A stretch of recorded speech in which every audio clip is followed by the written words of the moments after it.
Les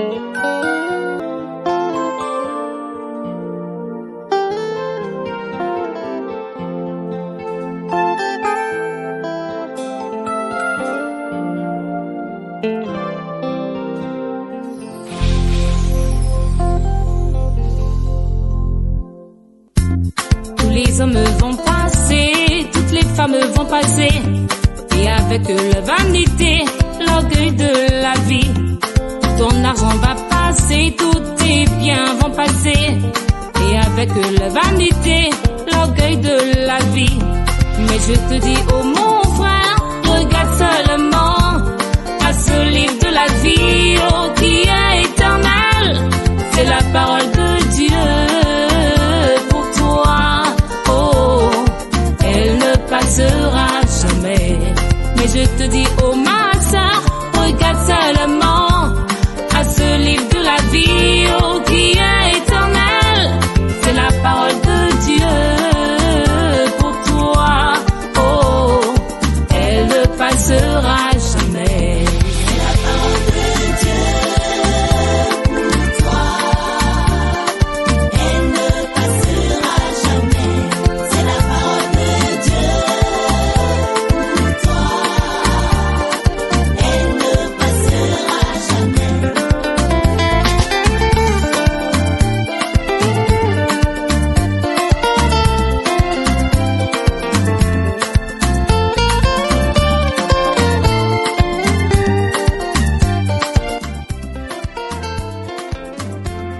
Ce monde va passer, la nature va passer, et avec leur richesse, les trésors de la terre, toutes les saisons vont passer. Bonsoir mon cher.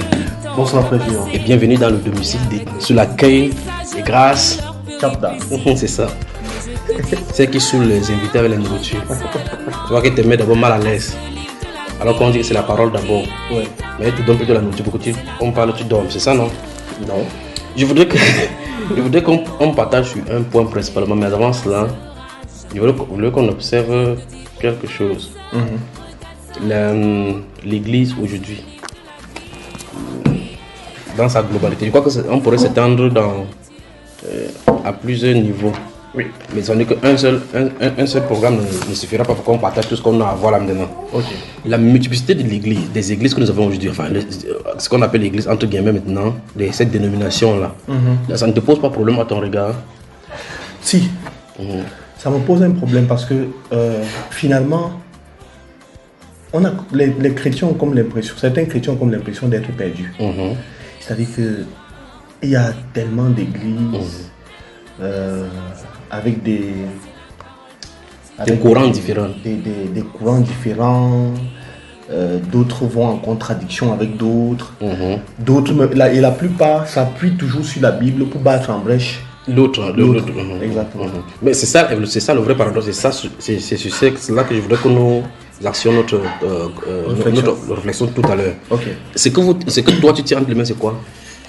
La Sainte Bible. La Sainte Bible. Est-ce que chacune de ces dénominations-là n'utilise pas cette Sainte Bible? Si. Ils utilisent. Dans Oui. ce cas, je pose la question, pourquoi les différences entre elles? Je pense que c'est au niveau de l'interprétation.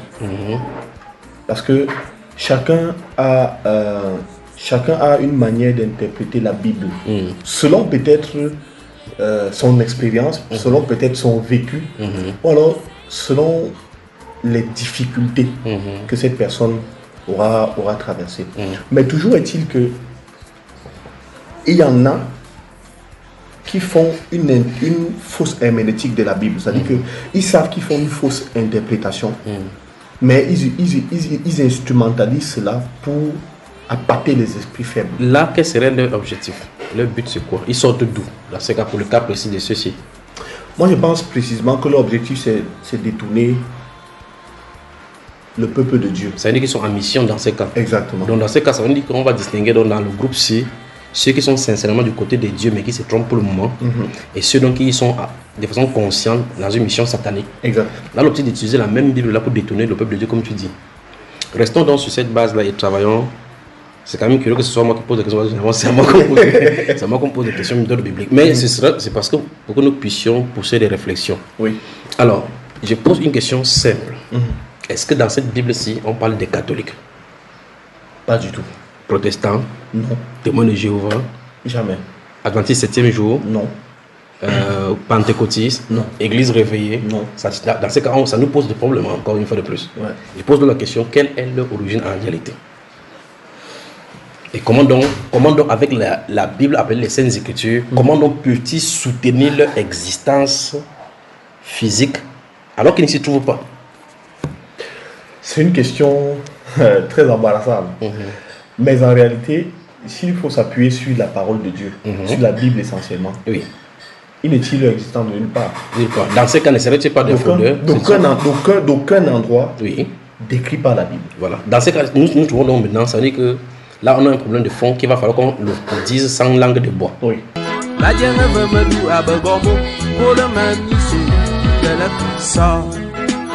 Moi j'étais protestant, l'église réformée, ce n'est pas la réformation qui donne la vie de le sang. Seigneur Jésus, moi j'étais pentecôtiste, les seules églises réveillées. Est-ce que toi-même tu es réveillé? Tout doucement et l'autoxant. J'avais adoré Marie ta mère, j'étais même mariologue, joséphologue. Il n'y a pas de godasse dans mon royaume que le sang. Seigneur Jésus, en ton nom, j'ai chassé les démons. Je ne t'ai jamais envoyé à chasser que le sang. J'étais témoin de Jéhovah. Tu as bien fait de témoigner, mais j'aurais voulu que tu sois enfant de Dieu que le sang. J'étais musulman, le Coran parlait même de Jésus, c'est bon. Mais tu as refusé que je suis la vie de notre sang. J'étais rosicrucien, on m'a dit que Jésus tu étais maître rosicrucien. Era fombutuku nada me fondo c'est de notre sang. C'est vrai, on dit qu'en réalité, les gens veulent servir la vérité, un Dieu de vérité étant dans le mensonge. C'est vrai. C'est là qu'il faut aboutir comme conclusion déjà avant d'avancer. Parce qu'en réalité, chacune de ces personnes-là prendra une source dans les Saintes Écritures en se référant à lui. Oui. Si on prend le cas de l'Église catholique par exemple, qui est la mère fondatrice des églises, on voit clairement qu'elle se réfère à Matthieu chapitre 16 en disant que Pierre a dit à Jésus a dit à Pierre que tu es Pierre sur toi, il bâtira mon église. Oui, tout à fait. L'analyse de cette phrase-là, de cette bout de phrase tirée par le Seigneur Jésus-Christ montre des nettes contradictions et même des mensonges dans leurs propos. Parce que l'église Seigneur Jésus-Christ ne s'agit pas d'un bâtiment, encore moins d'une institution. Je suis d'accord. Sur cette base-là, elle est fausse. C'est vrai que dès le départ, les gens qui ont eu à la pensée de prendre ces versets-ci pour soutenir leur cause, c'est toujours être des menteurs. Exact. Voulant prêcher le Dieu la vérité. C'est vrai. En portant le blanc. Donc ça veut dire que ce n'est pas le fait de porter la Bible blanche qui fait de telle sorte qu'ils soient véridiques, même s'ils sont universels. Alors, de toute façon, cette Bible parle d'elle dans des prophéties les concernant. Oui. Ça, c'est le cas de l'Église catholique. On prend les protestants qui sont des dissidents, premiers dissidents de leur branche, et tous les autres dont, en dehors des catholiques, sont issus des protestants. Donc toutes les autres, en dehors des protestants, des catholiques, sont issus des protestants. Oui. Parce qu'au final, ils vont se disloquer au fur et à mesure. Les baptistes, les anabaptistes, ils vont se prendre, ils vont tuer. Donc à la base, leur mère, c'est les catholiques. Donc maintenant, si on est issu de l'Église catholique, ça veut dire qu'en fait, dès le départ, c'est le mensonge qui nous a engendrés. Puisque la réflexion, on porte la réflexion sur leur origine existentielle. Tout à fait. On voit que leur mère n'a pas d'origine existentielle biblique. Tout et par conséquent, tous ceux qui sont sortis d'elle et qui ont répliqué le même modèle, ont reproduit le modèle de mensonge. Tout à fait. Vous prenez l'Église catholique, vous prenez les protestants, enfin les témoins de Jéhovah, ils vont dire dans Ésaïe chapitre 43, verset 10, ils ont tiré leur nom de là-bas en disant que vous êtes mes témoins. Le fait que Dieu dit à Isaïe que vous êtes mes témoins, est-ce que ça fait d'une institution des témoins de Jéhovah? Du tout. Une fois de plus, le mensonge. Tout à fait. Maintenant, sans toucher maintenant le deuxième point, qu'est-ce que quelqu'un qui nous écoute maintenant et qui se trouve dans le mensonge, cherchant la vérité, doit faire? Je pense que il devrait avoir pour principal référentiel, et je crois peut-être pour véritable référentiel, la Bible, la parole de Dieu. Oui. Et se comporter un peu comme ce peuple qui est décrit dans la Bible qu'on appelait les Bériens.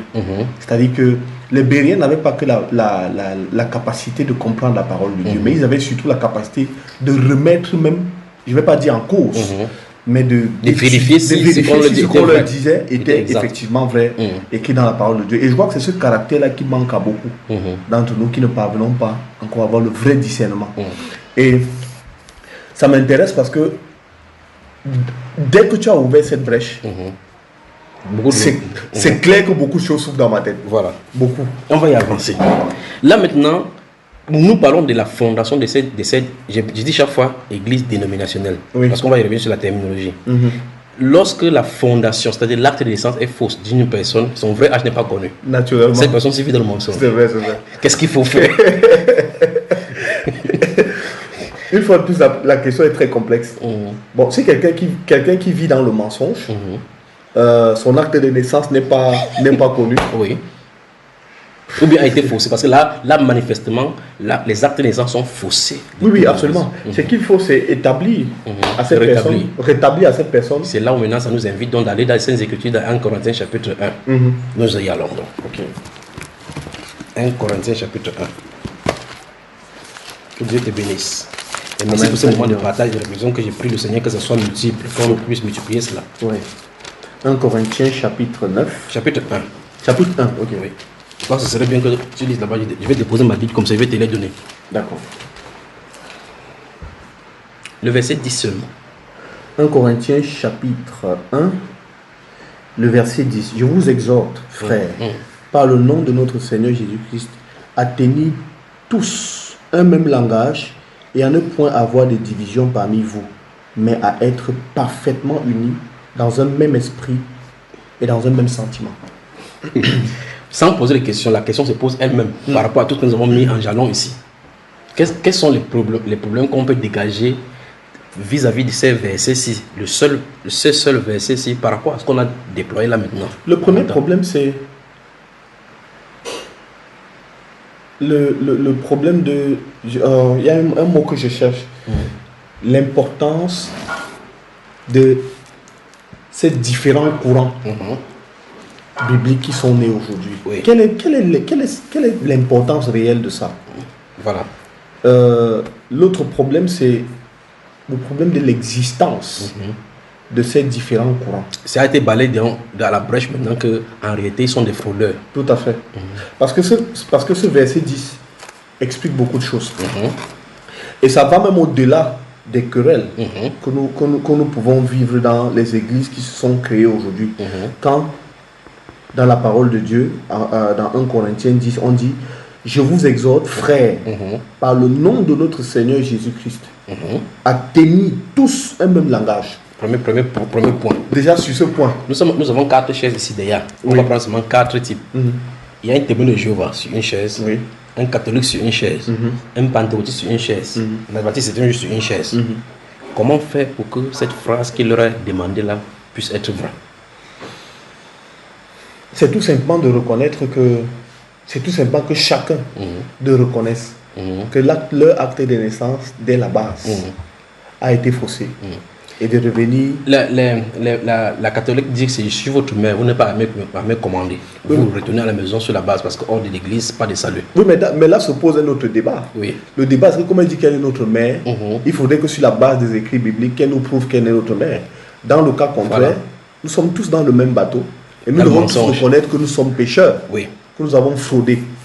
Donc, est-ce que sur une table de débat, ils peuvent tenir tous un même langage? Non. Que dans ce cas, quel serait le problème qui empêche? Parce que là, le Saint-Esprit a démontré clairement que s'il n'y a pas un même langage, il y a un problème.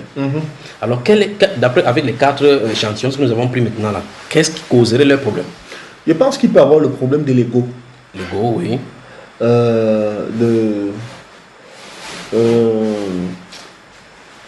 Il y a l'ego, il y a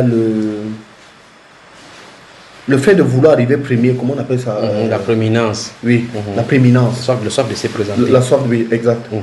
Il y a ça. Il y a la volonté de puissance. Qu'on dise que tel est devant tel. Tel est le pionnier de tel. Oui. Oui. Est-ce qu'on peut résoudre ça? Est-ce qu'ils peuvent résoudre cela? Oui, je pense qu'on peut résoudre. Je pense qu'il peut y avoir des possibilités de résoudre. D'abord, je crois que ce serait bien qu'ils centralisent. Oui. Est-ce qu'on peut mettre le sujet Marie au milieu de ceux-ci et ils tiennent tous un même langage? Le sujet? Le sujet de Marie. La mère du Seigneur Jésus. Est-ce que si on pose cela comme problématique sur la table, est-ce qu'ils tiendront tous un même langage? Est-ce que si on met la divinité de Jésus-Christ sur la table, est-ce qu'ils tiendront tous un même langage? Ces échanges, ça ce n'est que 4 parmi tant d'autres. Je crois. Est-ce qu'ils tiendront tous un même langage? Oui. Est-ce que Marie, par exemple, doit être adorée ou vénérée? Non. Comment feras-tu pour que le catholique puisse tenir le même langage que l'autre? Ça, c'est complexe. C'est très complexe. Comment tu amèneras le témoin de Jéhovah à comprendre, par exemple, que Jésus-Christ est Dieu? Que le miracle, aujourd'hui, fonctionne encore, que le Saint-Esprit est une personne réelle, n'est pas une force physique. À partir des Saintes Écritures, oui. Et à partir de ce qui est écrit dans la Bible, oui. qui décrit Dieu dans une dimension trilogique. C'est-à-dire que Dieu le Père, Dieu le Fils et Dieu le Saint-Esprit. Le Saint-Esprit que nous avons hérité. Ils ont fait des études sur ça, ils ont écrit beaucoup de données sur ça pendant plus de 200 ans. Ça a permis de camper dans leur position en démontrant toutes les choses. Parce que tout à l'heure tu as parlé de l'interprétation. Ils ont interprété, c'est ça qui a créé leur domaine. Ceux-ci ont interprété les leurs, c'est ça qui a permis de créer leur doctrine à elles. Dans ce cas, comment donc parvenir à concilier ces gens-ci, c'est-à-dire tenir tous un même langage? Comment est-ce possible? Personnellement, je ne vois pas. Donc ça dit c'est impossible qu'ils tiennent tous un même langage. Avec toutes les querelles qui existent aujourd'hui, oui. C'est quasiment impossible. C'est quasiment impossible. Le verset continue dit... Verset 11. Non, on est arrêté au niveau de tenir tous un même langage et... Ok, voilà, ok. Un même langage et à ne point avoir de division parmi vous. La division, ça suppose que chacun est de son côté. Oui. C'est ce que nous observons maintenant. Tout à fait. Donc, ça veut dire que cette division dans ces versets-ci est dénoncée. Ça veut dire que l'existence des catholiques protestants est déjà dénoncée dans les Saintes Écritures elles-mêmes. Je suis d'accord. Ça veut dire que la première chose à faire, qu'est-ce qui a créé la division? C'est la dénomination. Ouais. Donc le fait que chacun s'est dénommé, ça veut dire qu'on se coupe pour se démarquer de l'autre. C'est ça la division. Exact. Et la Bible dit qu'on ne doit pas avoir de dénomination. Et là maintenant ça nous pose un problème. Comment les chrétiens, les premiers qui sont dans les Saintes Écritures, comment est-ce qu'ils conservaient l'église et la foi chrétienne? Est-ce qu'ils se regroupaient en l'église de Paul, l'église de Pierre, l'église de Jean, l'église de Timothée, ainsi de suite? Est-ce qu'on voit cela dans les Saintes Écritures? Non. Dans ce cas, quelle est son origine donc de cette dénomination que nous appelons l'église aujourd'hui? Pourquoi lui avons attribué des jours d'adoration au point où les cultes soient régularisés? Pourtant, dans les Saintes Écritures, on ne se retrouve pas. Donc l'église doit être repensée alors maintenant. Tout à fait. Voilà donc l'acte de naissance de l'église originelle par rapport à l'acte de naissance des fraudeurs. Ouais. Donc, alors, ça veut dire que la difficulté se pose aujourd'hui au niveau de la division imposée par les institutions. Je suis d'accord. Les gens se sont institutionnalisés alors que l'église était un organisme. Ouais. Quand on quitte de l'organisme à l'organisation, ça pose problème. Et on ne peut pas les concilier. Voilà dans le vrai problème dont l'église s'est organisée. L'église s'est même politisée en réalité. Encore plus grave. Parce que le fait de s'institutionnaliser les pousse dans la politique. Or, pourtant, l'église qui était ici, c'était l'église céleste. Tout à fait.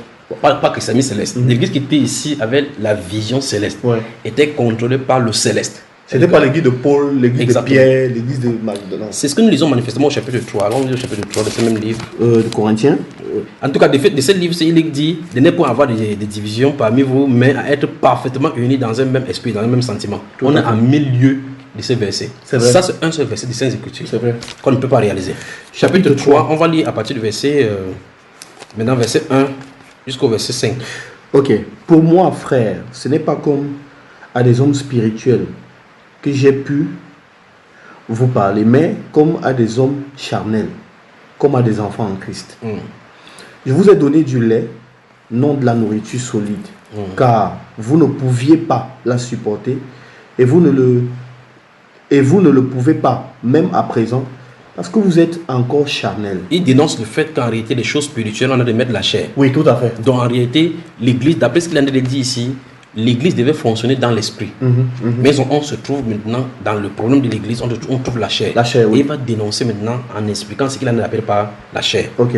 En effet, puisqu'il y a parmi vous de la jalousie et des disputes, n'êtes-vous pas charnel et ne marchez-vous pas selon l'homme? Donc l'homme, en fait, l'homme naturel marche selon... Quand il parle de l'homme, c'est naturel, c'est l'homme naturel. Oui. Alors, il dit qu'il y a des jalousies, des disputes parmi nous. Et vous entendez même au sein d'une même dénomination, les pasteurs qui se querellent au point où on fait même les dénominations. Exact, exact. Ils sont même en justice. Un peu comme à l'église évangélique en ce moment. Qu'est-ce qui se passe là-bas?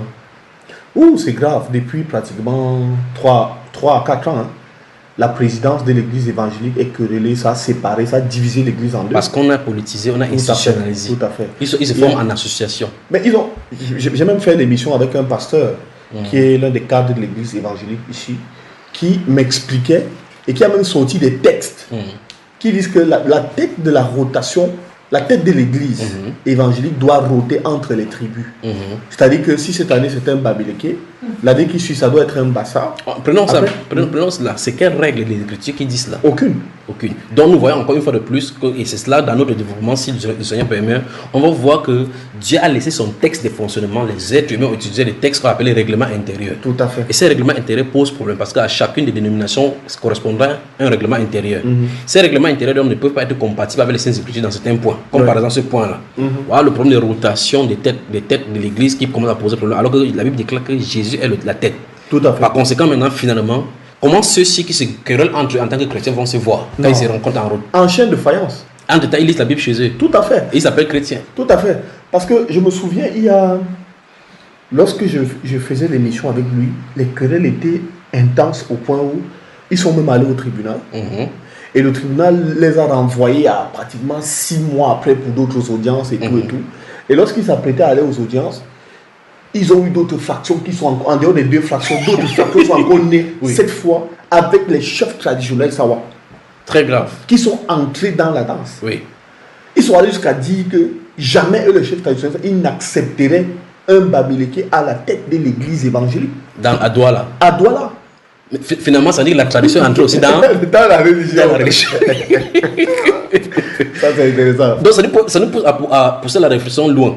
Est-ce que dans le fonctionnement des actes des apôtres ou encore des disciples de Jésus-Christ, est-ce que les païens pouvaient s'initier pour dire quoi que ce soit concernant le fonctionnement? Du tout. L'église donc est constituée donc de nés de nouveau. La question donc se pose, est-ce que ces gens sont nés de nouveau? Est-ce qu'ils sont coordonnés et dirigés par l'Esprit de Dieu? On doit se poser la question. Non. Alors dans ce cas, les fonds qui sont suscités là-bas, n'est-ce pas de l'argent qu'il y a derrière, avec la popularité, le populisme? On continue dans la lecture ici. Je continue au verset 4. Oui.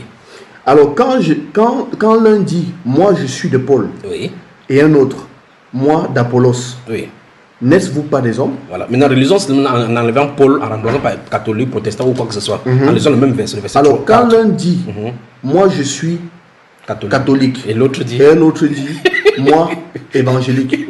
N'êtes-vous pas des hommes? C'est parce que donc, la Bible dénonçait ça depuis sa naissance. C'est ça. Et Paul veut dénoncer cet état de fait, il dit qu'on ne doit pas fonctionner comme les hommes qui disent moi je suis de telle tribu. Parce qu'en réalité, Paul écrit ici aux Corinthiens qui sont naturellement des nations païennes, dont les Grecs. Et lui, les Juifs. Et en Christ, il n'y a pas de Juifs, il n'y a pas de Grecs, il n'y a pas quoi que ce soit, mais il est question de la nouvelle naissance. Et quand on est né de nouveau au ciel, il n'y a pas de nationalité. Parce que le chrétien a double nationalité. Le territoire terrestre dans lequel tu te trouves, mais aussi tu révèles le caractère céleste. Et là-bas, il n'y a pas de division. Oui, tout à fait. C'est l'unité dans sa perfection. Paul ici veut dire clairement qu'il faut que cette pensée charnelle-là quitte le milieu de l'église. Mais 2000 ans plus tard, c'est ça qui se développe plus tôt. Exact. Et pourtant, on prend chaque dimanche, lit cette même Bible-ci. N'est-ce pas un paradoxe? C'est vrai. Qu'est-ce qu'on doit faire? Donc, on a donc des réflexions à pousser pour que les gens se réveillent. Voilà donc ce qu'il en est par rapport à 1 Corinthiens chapitre 4. 1. Nous avons vu que la division, les dénominations causent des divisions. 2. Ce n'est pas possible qu'ils tiennent tous le même langage à cause des règlements intérieurs qui se sont imposés. Tout à fait. 3. Des gens sont là pour leur guerre intestinale et puis avec les querelles des positionnements. Des exemples sont légion. Emportés par des pulsions charnelles. Par des pulsions charnelles, justement. Ça. La présence même des divisions et des mauvaises pensées montre clairement que c'est charnel. 4. Nous venons de conclure qu'en réalité, l'Esprit de Dieu ne les coordonne pas. Exact. Dans ces cas, qui sert-il? Parce que dans la vie, on a 2 puissances étrangères. Un Dieu qui n'est pas Dieu. Absolument. Et donc, si ce n'est pas Dieu, alors c'est Satan. Peut-on donc dire sans laisser tromper que ces églises sont coordonnées par l'esprit de Lucifer? Oui. Que dit donc maintenant pour ceux qui nous écoutent et qui se trouvent à l'intérieur, qui supportent? Parce que dans ces groupes-là, ça pourra créer des divisions dans les maisons. Oui, tout à fait. Pour une partie, pour une femme, la femme supporte un monsieur qui sera président. Prenons un exemple simple. Quand les chefs, pour le cas des gens dont tu as donné tout à l'heure, quand les chefs traditionnels Douala viennent dire au tribunal que nous n'accepterons pas qu'un Bamileke vienne au-dessus de nous, et que dans cette maison, si le monsieur se trouve Bamileke et que sa femme se trouve étant un Douala, qu'est-ce qu'il va faire par rapport à cette femme qui est à la maison qui est Douala? C'est terrible, hein? Il y aura des dislocations. Le foyer risque de se briser. Entre-temps, maintenant, dans l'autre foyer également, il y a quelqu'un qui est Douala et l'autre qui est Bamileke. Mais il y a même ce problème-là aujourd'hui. C'est-à-dire que dans l'union des couples, tu as des couples où quelqu'un te dit que moi je suis évangélique. Oui. L'autre dit je suis catholique. Oui. Et à la maison, c'est la guerre. À la maison, c'est la guerre. C'est-à-dire que Pourtant, ils ont même Bible. quand la femme veut partir à l'église, elle dit que moi je pars chez les catholiques. Oui. L'homme veut partir, il dit moi je pars chez les évangéliques. Après, il rentre le soir. Après, quand il revient le soir, C'est la guerre. c'est la guerre. L'homme mari Non. met son chapelet. Et quand les enfants naissent, les enfants sont Ils savent tirés à couteau, sont tirés de partout. Je suis catholique, je suis évangélique. Les et tout. dangers donc des églises dénominationnelles, c'est Ouais, ça. ouais. Voilà donc, au lieu d'unir les gens à l'esprit de Dieu, Oui, à Christ, tout à fait. ça a créé plutôt des divisions aux gens. Je suis d'accord. Dans la chair, on a mis la chair. Le principal problème, c'est qu'on a mis la chair dans les choses spirituelles. Parce qu'en réalité, tout ce qu'on réalise là, que ce soit, quel que soit le nom qu'on peut donner sur la terre, c'est charnel. Parce qu'en fait, Paul l'apôtre et puis Jésus lui-même, quand les gens croyaient en lui, ils n'avaient pas créé une institution. Tout à fait, tout à fait. Les apôtres ont suivi de la même façon jusqu'à Constantin en 320, quand il va venir avec ses institutionnalisés et puis comment institutionnaliser les choses, il a donné finalement l'église papale que nous voyons maintenant avec le pontifex maximum qui a été changé. Et donc ça veut dire que tous les modèles de religion institutionnalisés et positionnés comme ça sont copiés de la belle modèle de Constantin, inspiré donc par Lucifer. Bien qu'on puisse y prêcher Jésus-Christ de Nazareth avec clairement des doctrines donc, telles que c'est présenté dans les Écritures, on est quand même dans le mensonge. Oui, tout à fait. Qu'est-ce qu'il faudra faire? Apocalypse chapitre 18.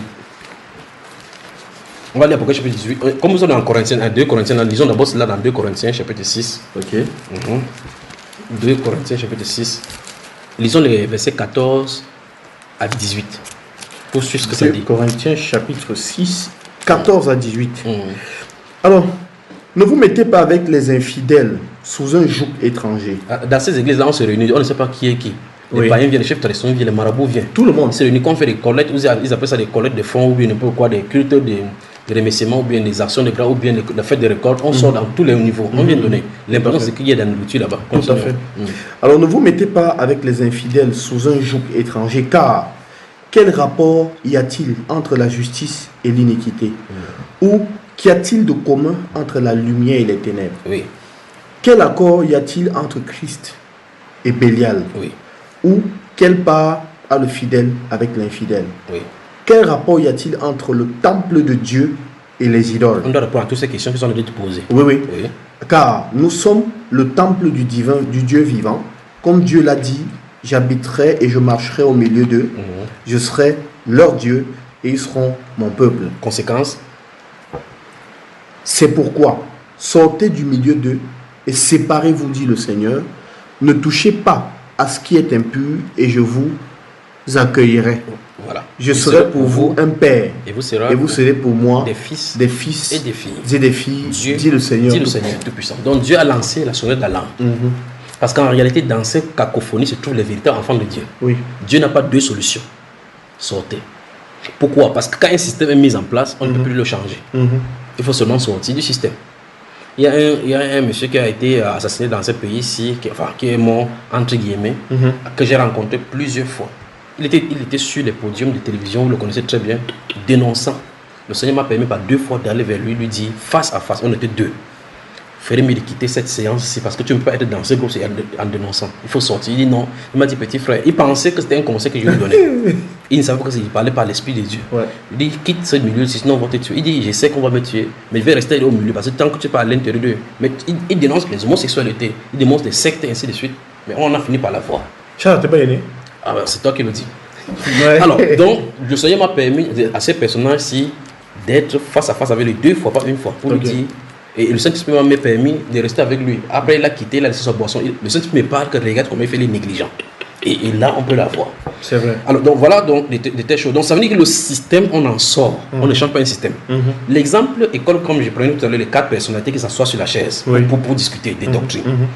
Le monsieur que tu auras comme représentant sur la table, qu'il soit témoin de Jéhovah, et catholique et autres, s'il change d'idée ici, par rapport à la doctrine, ça ne change rien de l'institution. C'est vrai. Parce que l'institution restera. C'est vrai. L'institution donc donnera des sanctions pour le taxer maintenant comme un hérétique par rapport à la doctrine. Exact. Donc en finish, c'est lui qui doit devoir sortir. Tout à fait. Maintenant, si les chefs même des institutions même se réunissent, les chefs des institutions se réunissent, d'autres membres du collège vont trouver des moyens pour pouvoir exclure cela qu'il a fait naufrage par rapport à la foi. Oui. L'institution restera.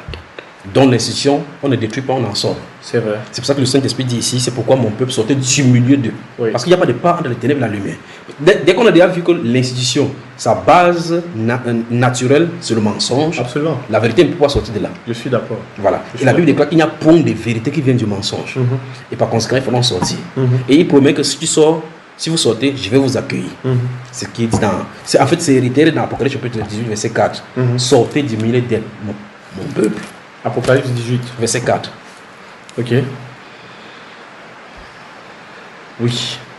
Et j'entendis du ciel une autre voix qui disait, sortez du milieu d'elle, mon peuple, afin que vous ne participiez point à ses péchés et que vous n'ayez point de part à ses fléaux. Si quelqu'un, par exemple, prenez le cas de l'église évangélique dont tu parles avec les querelles intestinales qui s'y trouvent, personne, si tu es à l'intérieur, tu ne peux pas résoudre. Non, je ne peux pas. Parce que la guerre d'abord est au sommet. Oui, oui, oui. Tu ne peux pas. Et les fidèles en souffrent. Ils en souffrent. Et ça va amener non seulement l'hypocrisie entre les personnes, les scissions. Les scissions. Ouais. Bien plus, la plus grande de ces forteresses, ça se trouve dans les cœurs.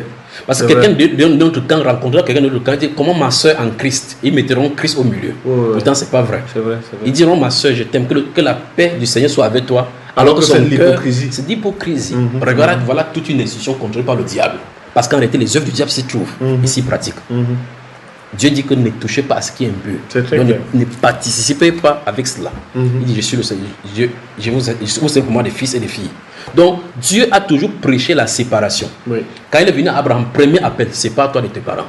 Pourquoi? Parce que là-bas il y avait de l'idolâtrie. Son père, la Bible déclare dans Josué chapitre 24 que son père Térak, le père d'Abraham, était un idolâtre. Oui. Mais il ne lui a pas dit que va rester là-bas, convertir ton père. Non. Il a dit, sépare-toi, va. Quand il a allé prêcher à l'autre, il a dit, sépare-toi de Sodome parce qu'on va détruire. Il fallait une séparation. Tout à fait. Quand il est arrivé, au moment où il fallait enlever les Juifs de l'île, il a séparé Moïse, fait quitter mon peuple de l'Égypte pour qu'il parle en deuxième service. Dieu veut une séparation avec le monde pour être totalement à lui. Ouais. Et la Bible appelle ça la sanctification. Sanctification. C'est ça que la Bible appelle la sanctification, c'est mettre à part pour le service.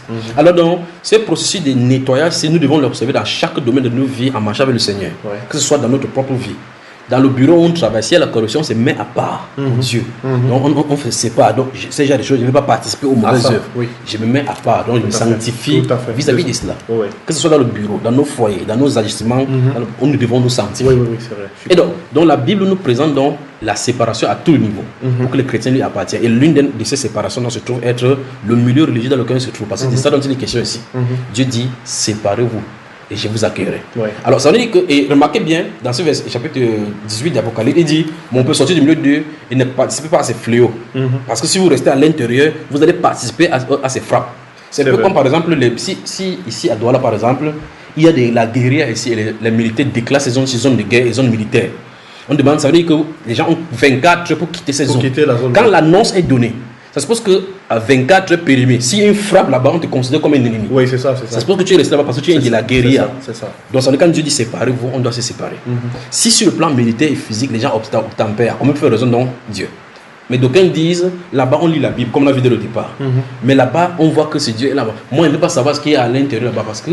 Non, mais c'est-à-dire que c'est si profond parce que quand je suis allé chez quand je faisais la chorale à Yaoundé, le chœur dominical, c'était incroyable. Les querelles qu'il y avait là-bas, c'était la magie. Mais parfois tu te demandes, mais est-ce que c'est des enfants de Dieu en réalité? Tu attends le président de la chorale couche avec telle fille, le président de la chorale donne l'argent à la femme qui est pasteur pour l'entretenir. À l'église, on est au courant de toutes ces pratiques. Le pasteur le couvre. Et on chante le nom du Seigneur. On chante le nom du Seigneur dans l'église là-bas où il faisait toutes ses besoins. En fait, je crois que beaucoup de personnes, et on le voit, utilisent l'église pour dissimuler leurs bêtises. Oui. Comme un tremplin pour dérouter profondément le peuple de Dieu. Parce que même si au milieu de ces personnes, il y en a qui sont de bonnes personnes fondamentalement, le système peut les corrompre. Donc le système est à dénoncer. Le système est fortement à dénoncer. C'est la raison pour laquelle, quand tu vois des grands documentaires qui ont été réalisés sur le Vatican, tu as peur. Ça donne froid au dos. Tu as peur. 2000 ans le Vatican de son histoire. Exactement. Et ça fait en sorte que, du coup, tu te retrouves dans une sorte de système où vraiment tu es perdu. Là, je pose la question, pourquoi ne pas revenir à la simplicité de l'évangile tel que c'est là? Je suis d'accord, tout à fait. Et c'est une question fondamentale parce que la question, même je la reposerai autrement. Qu'est-ce qui gênerait ces gens à revenir à la parole fondamentale? Enlever l'argent au milieu de l'église et chacun rentrera. C'est ça. L'argent. Parce que quand on regarde le cas du Vatican, la quasi-totalité des biens de ces mondes se trouve à l'intérieur. Là-bas, c'est ça. Je te pose la question, qu'est-ce que Christ a à voir avec Bélial? C'est ça. Avec Mammon. Et c'est la course maintenant aux grandes constructions dans les dénominations. Sans que différents groupes veulent avoir son grand dénomination. Le grand temple. Nous sommes le plus grand temple. Voilà. Est-ce que Dieu a envoyé les disciples sur la terre construire les temples physiques? Pas du tout. Pourquoi cette course donc? Et puis, dans cette même dénomination, il y a des veuves là-bas, des orphelins qui cherchent la pension, d'autres cherchent la scolarité, les gens se font à manger. On n'en trouve pas, mais on plutôt spolie pour pouvoir construire des tombeaux blanchis. Nous avons des problèmes, pas vrai? C'est vrai. Est-ce que c'est la mission de Christ donc qui sont d'accomplir? Non. Mais il s'est fait après apôtres, prophètes et autres. Et c'est où je comprends bien la parole de Dieu qui dit que le royaume des cieux, le chemin qui mène au royaume des cieux, est resserré, étroit et resserré. Oui, est très resserré.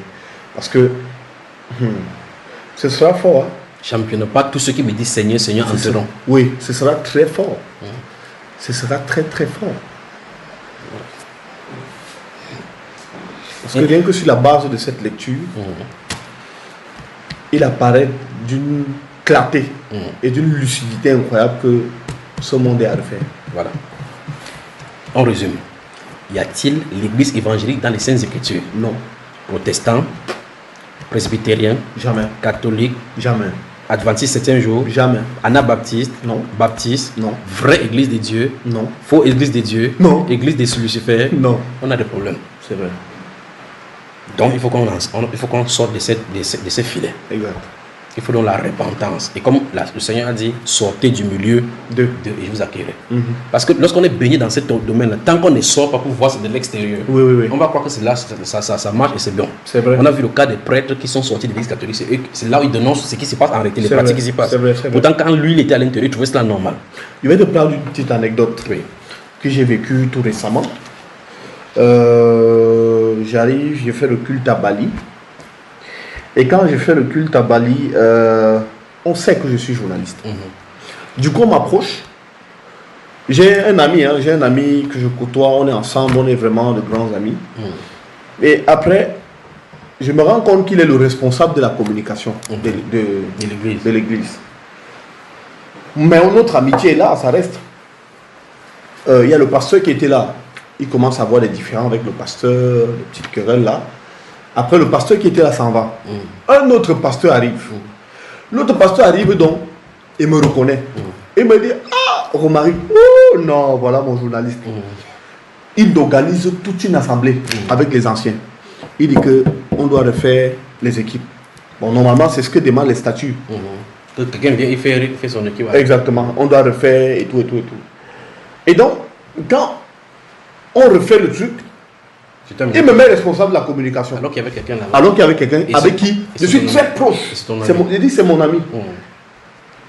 Mais quand je vois ça, et ça c'est le problème de la guerre qui ça me fait tiquer. J'ai dit mais je vais le rencontrer. Je lui dis pasteur, il me dit mais est-ce que je ne peux pas être efficace en travaillant dans mon coin sans toutefois être porté à la tête de la communication? Il dit non, tu sais, tu es le technicien, tu es le spécialiste. Parce que je lui dis je te comprends, mais je préfère rester dans mon coin. Si tu as besoin de certains éléments, je peux travailler, je te les envoie. Il dit, il a marché derrière moi pratiquement 4 mois, successivement. Ton camarade ne connaissait pas. Entre-temps, mon ami travaille même pour l'église. Et il travaille pour l'église, il travaille pour la Fédération de l'Ouest. Il y est en tant que secrétaire. Il cumule les fonctions. Oui, enfin, non, il est... Parce qu'il y a la fédération et il y a l'église. Il est dans la fédération comme le secrétaire. Oui. Et dans l'église... Comme chargé de communication. L'église de Bali, il est le chargé de communication. Et donc, se sentant à l'étroit, il voit qu'on veut le pousser à la porte. Entre-temps, lui aussi m'appelle, il me dit, non, gars, tu sais, vraiment, l'œuvre de Dieu, moi, je ne vais pas discuter. Même si on met n'importe qui là-bas, moi, ça ne me dérange pas. Et tout, machin. Mais ce que le pasteur fait n'est pas normal. Parce qu'il parle. Quand je prends du recul, je me rends compte que mon ami veut le poste. Il faut comme s'il est désintéressé. Il faut comme s'il est désintéressé. Je me rends compte qu'il veut maintenir son poste en réalité. Et que si on me met, ça va créer problème. Ça va créer un grave problème. J'observe, je me mets à distance, je regarde. Ils discutent, ils parlent, ils font des trucs, ils parlent. Au finish, je suis allé voir le pasteur. Il a dit au pasteur, je suis désolé, mais je ne peux pas. Il a dit, pasteur, c'est impossible. Pour moi, je ne peux pas. Je ne peux pas simplement parce que j'ai beaucoup de choses à faire. J'ai trouvé un motif du genre, il y a les élections législatives municipales, j'ai beaucoup d'interviews et tout. Il dit, mais oui, mais même à distance, tu peux coordonner. Ton ami Lucien peut faire ça. Je lui dis, non, pasteur, non, vraiment. Si je vais être quelque part, je vais être où il y a la perfection. Je vais m'y donner à fond et tout. C'est comme ça qu'il met donc Lucien. Il garde donc Lucien. Il le maintient. À son poste. Quand il le maintient, on commence des émissions sur WhatsApp et tout ça. Avec le coronavirus, on essaye d'orienter la communication et tout. Seulement, même mon propre ami ne joue pas franc jeu avec moi. Parce qu'on nous met tous deux dans l'équipe de la communication, mais lui, on le met responsable. Mon ami va donc, parce que c'est le responsable de la cellule de communication, qui va dans les comités. Les comités d'église, où il faut statuer, sortir le budget pour telle action et tout. Le pasteur et les anciens, avec les différents membres des départements. Le département de communication, donc c'est lui qui chapeaute, donc c'est lui qui participe aux réunions. Il va dans les réunions, il arrive là-bas, il dit que il faut un budget pour la communication. Un budget mensuel. Ils votent ils s'entendent, ils votent le budget mensuel à 25 000 francs CFA. Comme nous sommes deux, que chaque mois, vous aurez 25, chaque mois. Pour le crédit Internet, le département de communication a 25 000 pour la connexion Internet. Battez-vous comme vous pouvez. Les temps sont dus et tout. On dit au pasteur que mon pasteur, toi tu auras 10 000 pour toi-même. Il dit d'accord. Mais pour ce temps, je suis à distance. Je suis de loin. Et moi, mon ami me dit, gars, voici, et tout, il me parle. Je dis, ok, gars. En fait, j'avais déjà compris que je ne devais pas m'en mêler. Je devais être en dehors de ça. Parce que c'était une forme de duel à distance entre le pasteur et lui. Le pasteur qui voulait l'enlever et me mettre moi son ami. Et lui qui voulait garder son poste et ne voyait pas d'un bon oeil ce que le pasteur faisait. Donc du coup, moi, il préférait me retirer complètement, me mettre à l'écart. Et après, donc, c'est quand on a fait une autre tournure, le pasteur lui dit que, mais, depuis je ne sens pas Romaric. Vous faites tous les trucs là, machin, Romaric n'est pas là, il est où? Je ne sens pas. Mais c'est pas possible. C'est Romaric qui a la touche, quand il fait même des trucs là, tu sens qu'il y a une originalité. Moi, je ne sens pas, retrouvez-le. Je ne comprends pas. Le pasteur porte donc l'affaire encore devant le comité. Il a arrivé au comité, il dit que non, il y a deux membres au service de communication. On ne ressent pas Romaric. C'est Romaric qui a impulsé la dynamique. Maintenant, on le met à l'écart. Je ne le suis plus, je ne le sens plus. Mon ami dont n'a pas la décence d'aller au comité dit ce qui se passe. Entre-temps, ce que moi je ne sais pas, c'est que mon ami a déjà perçu 4 fois 25 000 pour les deux membres du comité, pour les deux membres du département de communication. Mon ami ne m'a jamais appelé pour me dire que voilà même 5 000 francs pour la connexion. Jamais. Donc, et après, j'apprends ça seulement comme ça dans les bouches à bouche et tout ça. Et le pasteur qui se plaint, qui dit que si Romaric est à l'écart, ça veut dire que sur comme les frais de communication, son ami ne lui donne pas. Regardez ça de très près. Il a envoyé l'investigation. Oui, quand on regarde de très près, on se rend compte que moi, est-ce que moi il connaissait? Il connaissait même pas. On me pose la question, moi il dit que mon frère, est-ce que moi il dit, quand il travaille pour Dieu, je suis là pour regarder s'il y a l'argent pour fonctionner ou pas. C'est donc où l'information remonte, on convoque un autre comité, on dit à mon ami que tu blagues, même les frais là, on va t'enlever ça. Donc, ils disent pour eux maintenant qu'on comprend pourquoi tu n'es pas de début, parce que tu n'as pas. Oui, mais après j'ai dit à mon ami, quand mon ami et moi on se parlait, lui il dit, mais Yaya, il me dit, gars, est-ce que tu es obligé de faire ça? Dis même au pasteur, on peut travailler avec nos propres moyens, Dieu va nous bénir. Justement. Est-ce que tu es obligé d'entrer au comité et dire que non, il faut qu'on vote un budget, ceci, machin pour le fonctionnement? Non, Yaya, il dit, Yaya, les vraies œuvres, quand on pose les vraies actions, elles viennent seules. Dieu bénit même simple, c'est-à-dire qu'il bénit seul, sans aucun effort. Et tu le dis dans tout ça, il faut être honnête. C'est mon ami, hein. Je marche avec lui, mais il sait qu'il y a des choses que je ne digère pas. Il est marié. il a eu des problèmes avec sa femme. Des problèmes sévères avec sa femme. Je l'ai pris, je l'ai mis par terre, je lui ai dit, Yaya, il me dit, oui, il dit, tu es un homme de Dieu. Tu dis être un homme de Dieu. Et parce que tu dis être un homme de Dieu, je ne conçois pas que toi, mon ami, tu es des avec ta femme dans ton domicile. Et que tu te retrouves à sortir avec une autre fille dehors. C'est terrible. Je lui ai dit, Yaya, il me dit que ce n'est pas ça. Parce que, il lui a dit, tu sais pourquoi tu dis ça? Il me dit, parce que moi-même, quand j'étais dans des moments difficiles, toi, tu m'as aidé. Tes conseils m'ont été très précieux. Mais aujourd'hui, tu n'allais pas être ta femme. Elle est partie. J'ai dit à mon ami, Yaya, en tant qu'homme marié, abstiens-toi. Il va chercher ta femme. Je lui ai dit, prends le temps pour la prière. Prie Dieu, beaucoup. Non seulement pour qu'il t'oriente, mais aussi pour qu'il travaille dans le cœur de ta femme. Pour qu'elle revienne. Et il s'est plus lui dire, n'embrasse pas une autre fille maintenant, Yaya. Ne fais pas l'erreur. Il me dit qu'il a compris. Une semaine plus tard, il appelle mon ami. Il dit, je suis quelque part, attends, on va se reparler après. Quand on se revoit en semaine, il me dit, gars, tu as vu une fille là, mon frère, la fille là, machin, tout. Je lui dis, Yaya, tu as commencé avec les filles. Ta femme est partie, ça fait 2 semaines. Hein. Yaya, calme-toi. Il dit, gars, c'est facile à nous pour nos maris de laisser comme ça, machin, tout ce monde, ces amis. Je lui dis, Yaya, qu'est-ce qui est difficile? Il y a quoi de difficile dedans? Quelques temps plus tard, il me dit que la fille là même, dis donc, elle m'énerve mon frère. La même fille qui mentait. Oui, la même fille. Elle m'énerve, dis donc, il y a des trucs et tout. Je dis ok. Il dit, comme tu as compris, reste calme maintenant. Dès qu'il dit au gars, reste calme, le week-end qui suit, j'entends qu'il a aidé. Et là, c'est comment? Il dit, non, je suis venu chez ma grande soeur Colette là-bas pour perdre un peu le temps. Il dit, ok. D'accord. Ça se passe bien, il dit oui. En semaine, il revient. Le week-end qui suit, tu es où? Edea. Il dit, il y a quoi, Edea? C'est comment? Il dit, non, gars, tu sais, comme ma femme n'est pas là, je suis seul à Douala, mon frère. Je viens rester en famille et tout. Comme il est véhiculé. Après, la 3e semaine, il me rappelle, c'est comment? Gars, je suis à Kribi. Il dit, hey. Ça ne fait qu'avancer par là. Tu es à Kribi? Il dit, ouais, gars, je prends un peu de l'air, mon frère. Je suis venu un peu me détendre. Parce que tu sais, et tout. Quand il revient, il arrive ici. Il prend son téléphone. Il me donne son téléphone, il regarde un truc là. Tac, dès qu'il regarde la photo d'accueil, je vois le gars dans un espace, un super espace comme la mer. Il dit, hey, c'est Kribi.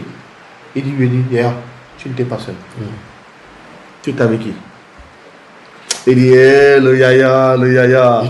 Non, en fait, je vais te dire, gars, il y a une nouvelle fille là que j'ai rencontrée. On l'appelle la reine. Et tout. Machin, je lui dis, Yaya, il me dit, Yaya, est-ce que tu es même conscient de ce que tu fais? Maman, ça va? Maman. Je lui dis, Yaya, est-ce que tu es conscient de ce que tu fais? Est-ce que tu es conscient de ce que tu es un homme marié? Est-ce que tu es conscient de tout ça, gars? Il dit, oui, gars, mais mon frère... est-ce qu'il a tenté d'une façon à refaire revenir sa femme? Oui, il a tenté, il a essayé. Sa femme s'est braquée. Quand sa femme s'est braquée, il lui dit que, gars, comme toi tu es dehors de sortir d'autres femmes là, Dieu peut m'éloigner ta femme définitivement. Justement. Dieu peut faire que par votre séparation, il lui dit, mais si aujourd'hui ta femme revient, tu fais comment? Et si en temps il a produit des enfants, ça crée problème. Il dit non, moi, elle revient où? Moi je ne suis pas dans les affaires là. Il est parti à aider un week-end. Il revient le lundi pour vouloir s'apprêter à l'autre travail. Il arrive chez lui à 4h du matin. Tac, la maison est ouverte. La barrière s'ouvre. Porte centrale s'ouvre. Le gars, il voit sa femme couchée dans le lit. Elle dit que c'est chez elle. Elle dit c'est chez moi. Le gars était dépassé.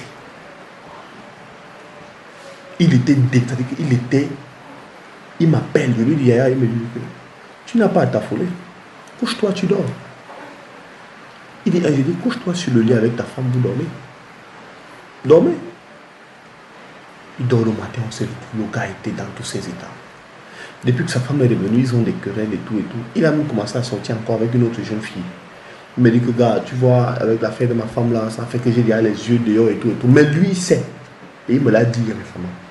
Il m'a dit, il dit oui, il me dit, tu es un gars qui ne joue pas avec les principes. Il dit pourquoi? Il dit que j'ai remarqué que chaque fois que toi et moi, on part, quand je vais rencontrer la jeune fille là, que je t'avais montré, à chaque fois que cette jeune fille veut venir, tu pars. Tu lui dis, tu sais pourquoi le fait? Il me dit, non, il dit, c'est parce que je ne peux pas supporter ce que tu fais. Si je te dis que je suis d'accord avec ce que tu fais, je te trompe. Et je te le dis ouvert de bouche. D'abord, tu ne comprends pas. Il faut que je te le montre avec mes actes. Le gars est resté comme ça. Le gars était... Et moi, je lui ai dit que il faut savoir. Et ça, c'est au milieu de l'église. C'est au milieu de l'église. Sa femme était partie de votre église aussi. Elle n'est pas partie de l'église. Non, elle n'est pas partie de l'église. Donc, maintenant, dans les dimanches, ils se rencontrent là-bas, les samedis, ils se rencontrent là-bas. Ils se rencontraient le sabbat. C'est salut. Ils se rencontraient. Voilà, cette première partie, c'est terminée. Si tu es disponible pour qu'on continue la deuxième partie, à moins que tu sois, si tu n'es pas occupé, on amorce une deuxième partie en touchant juste un thème. Bon, touchons le thème alors. Le sabbat, comme tu l'as introduit justement, parlons-nous du sabbat. Quel est le fondement du sabbat? Comment on l'observe et ainsi de suite? Je crois que ça serait bien de développer dans notre prochaine séance. Ok. Que le Seigneur te bénisse. Merci d'avoir prêté à cet échange maintenant dans 45 minutes pour convaincre. Non, c'est moi qui te dis merci frère. Merci beaucoup. Que c'est plus la réflexion dont nous possédons à réfléchir véritablement comme Dieu veut. Ok. Bonne soirée. Merci. Le jour du jugement.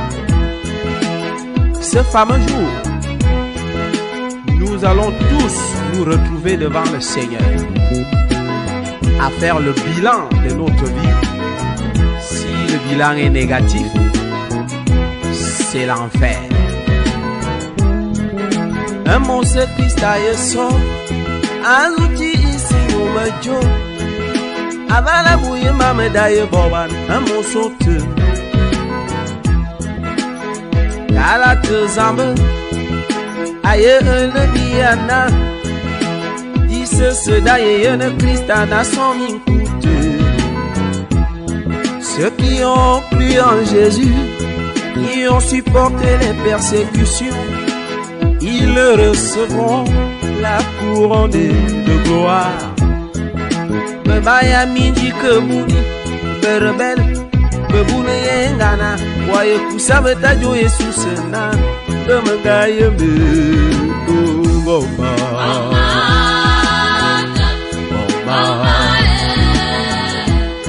engole, aye engole, engongo, bomba.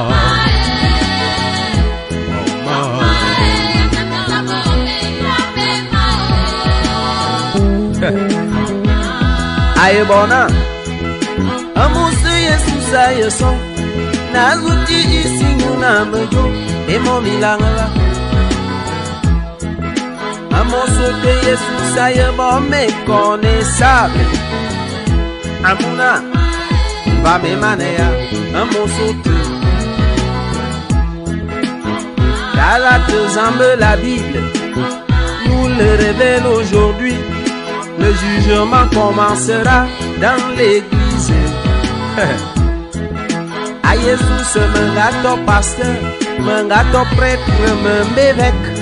Me dit à me woye, amba moni, de la sort. Mengalo mani asina mi kangate botem bamba foy, un foy jani bot. Minga kangate be philosophie, yemo milange, de la sort. Seigneur Jésus, moi j'étais ancien l'église. Bembende yabajaye vebe kotabiye pour le mamis de la sort. Ah Jésus c'est mon bon majona, moi j'étais beda diacre. Bediakone yababon miene, de yeme Jésus de la sort. Un gâteau de ta choriste, les choristes de l'ambiance. La Dieu veut me douer à Begomo pour le maniser de la sort. Moi j'étais protestant, l'église réformée. Ce n'est pas la réformation qui donne la vie de la sort.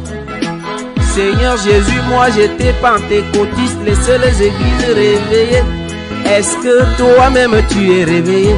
Tout doucement et l'auto sort. J'avais adoré Marie ta mère. J'étais même mariologue, joséphologue. Il n'y a pas de audace dans mon royaume. Que le sort. Seigneur Jésus, en ton nom, j'ai chassé les démons. Je ne t'ai jamais envoyé à chasser que le sort. J'étais témoin de Jéhovah. Tu as bien fait de témoigner. Mais j'aurais voulu que tu sois enfant de Dieu. Que le sort. J'étais musulman. Le Coran parlait même de Jésus, c'est bon. Mais tu as refusé que je suis la vie. Que le sort. J'étais rosicrucien, on m'a dit que Jésus tu étais maître rosicrucien. Era fombutuku, nada me fondose, que le sort.